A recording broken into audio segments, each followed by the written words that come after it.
मुझ पर बिल्कुल भी भरोसा नहीं है उसे। ये सब जानने का सिर्फ एक ही रास्ता है। वो उस बूढ़े का क्या नाम था? वो सोत के गिरजाघर वाला। यून नाम बताया था। हाँ, यून।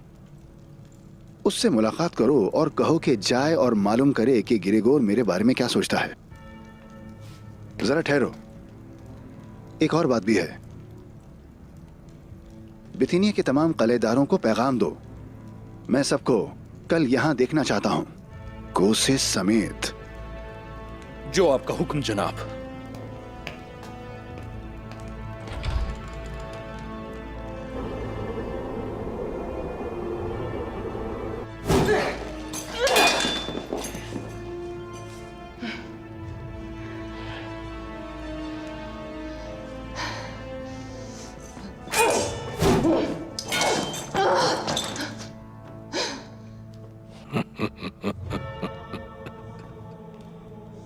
ठीक तो है ना मेरी बहन?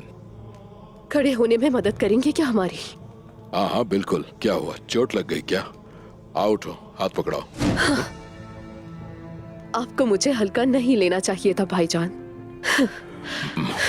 बिल्कुल सही कहा तुमने। हमारे खानदान के किसी फर्द को हल्का नहीं लेना चाहिए।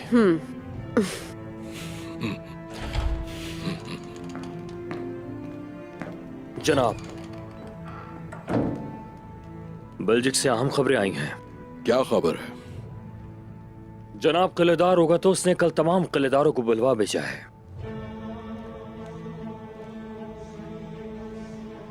उसने गिरेगोर को जो हासिल किया है, इसलिए हम सबको वहां बुलवाकर अपनी ताकत का नजारा करवाना चाहता है।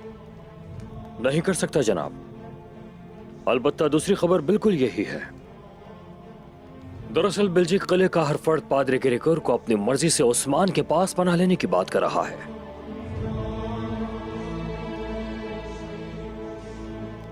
उस्मान के पास?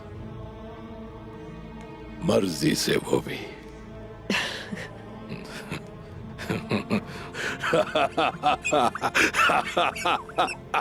अब देखो रगत, उसकी दावत कितनी अच्छी लग रही है। बल्कि मेरा जहन तो ये कह रहा है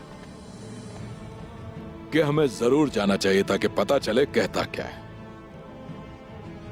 मगर पहले मुझे उस्मान से मिलना जरूरी है। गिरेगोर को तलब करेंगे। बिल्कुल ठीक कहा। मगर इस बार ये तय है, अपने शहंशाह की चाहत सामने रखूंगा। उस्मान फिर से मना कर देगा। ये तो मैं भी जानता हूं मारी, मगर इस बार उसके सामने रोगतुस नहीं, बल्कि बाजंतीनी शहंशाह का जंगजू सिपा सालार मिखाइल कोसेस होगा।